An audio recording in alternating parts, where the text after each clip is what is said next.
Al-Qaeda in Mosul, which the U.S. military says is AQI.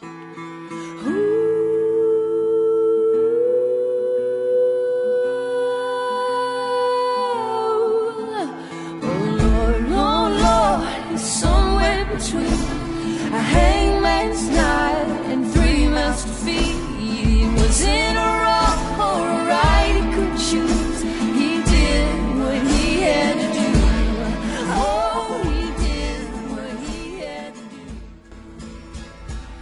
Post-traumatic stress disorder, or PTSD, is a disorder that plagues about 5.2 million Americans in any given year. But what exactly is PTSD? PTSD is a disorder resulting from exposure to a major stressor with symptoms of anxiety, disassociation, nightmares, and poor sleep. A common misconception with PTSD is that you can only develop it if you were in combat, like most recently, Iraq, Afghanistan, and in general, the Middle East. In reality, you can develop PTSD from anything, any traumatic event, like a terrorist attack, combat exposure, child sexual or physical abuse, natural disasters like a fire, tornado, hurricane, flood, or earthquake, sexual or physical assault, serious accidents like a car wreck, and many more. Although millions of Americans develop PTSD each year, scientists are still unsure exactly how the brain is affected when one develops PTSD. Although we are unsure exactly how it works, there are 3 areas of the brain that we believe interact directly with PTSD. The first is the amygdala. This part of the brain is an almond-shaped mass located deep inside your inner brain. It deals with increased arousal,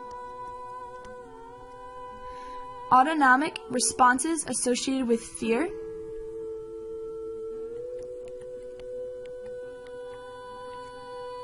it activates the release of stress hormones, engages your emotional response, decides what memories are stored and where they should be placed around the cortex, and it also applies to feeling, tone, and emotional charge to memory. Fear induced by trauma makes a deep imprint on your amygdala and hypersensitizes it to danger.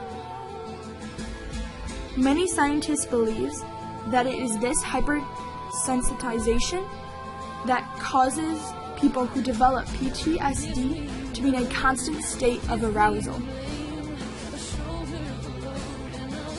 The next part of the brain is the hippocampus. The hippocampus is an area in your brain that deals the most with organization, storage, and memories. When the brain picks up on signals, it is the hippocampus's job to determine if they are to be placed in long-term or short-term memory.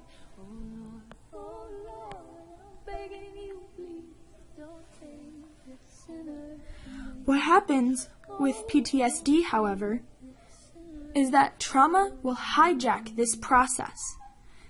And in some scientists' words, it'll continue going round and round and will never be processed inside of the brain.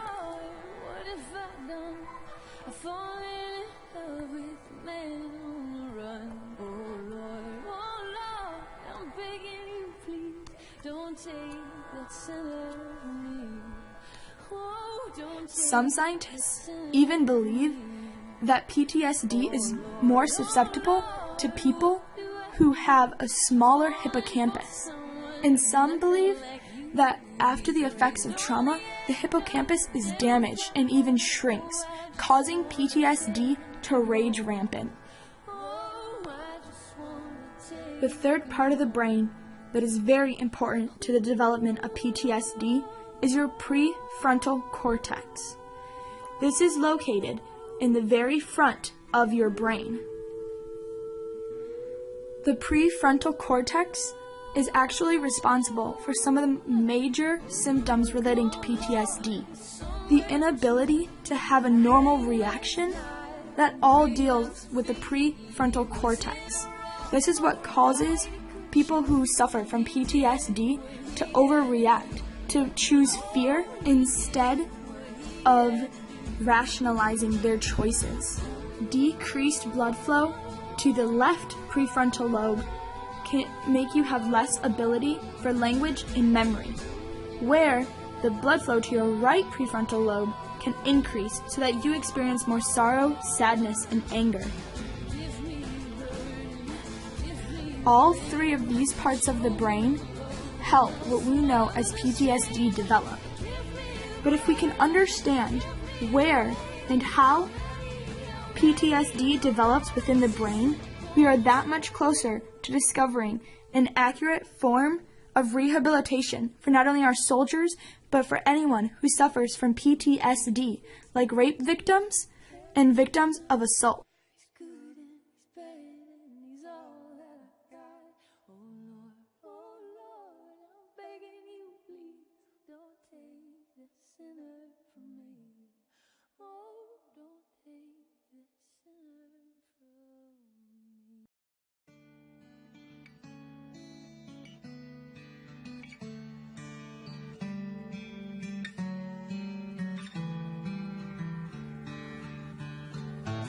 This world is far from small, and her heart is the center of it all.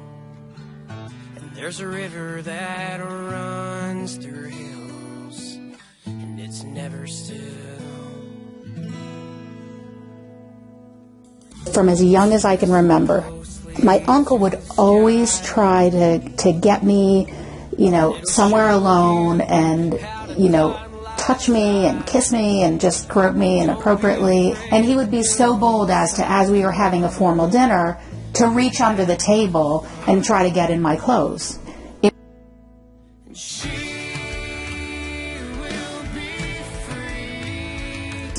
It wasn't until really 30 years later that I had this point in my life where I just was sitting on the couch, and I all of a sudden didn't want to be in my marriage anymore, and my husband's the best. There's no reason for that. I had a great job. I was vice president at a company that I'd worked so hard to get where I'd gotten. We had a 6-bedroom beautiful home. I had everything I could ever want, and I was at that point miserable. Some days, my husband might just give me a kiss goodnight, and suddenly my heart starts to pound, my head starts to throb, and I feel very afraid.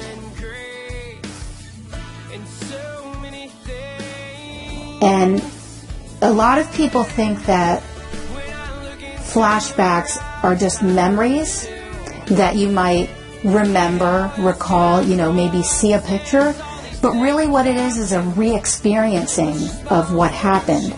And so what will flash before my eyes is my uncle's presence there, a big presence on top of me, and it's completely unrealistic, but the feelings that I have are exactly like I'm this small child, that he's there, that I have no control, that I can't protect myself.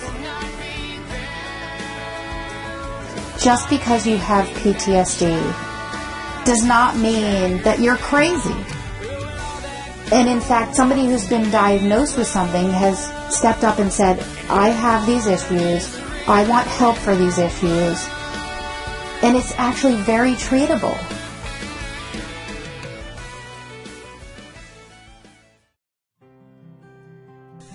My name is Joe Collins. I'm 25 years old, and I fought in Operation Iraqi Freedom from 2003 to 2004. When I came home, I didn't think anything was wrong with me. I mean, I didn't feel right off the bat. I didn't feel like I fit in anymore. I didn't feel like I had anything in common with my friends or anybody else. I just kind of felt like I was out of place. Still taste the powder from the barrel of my gun, and I can hear my sergeant screaming, "Run, soldier, run."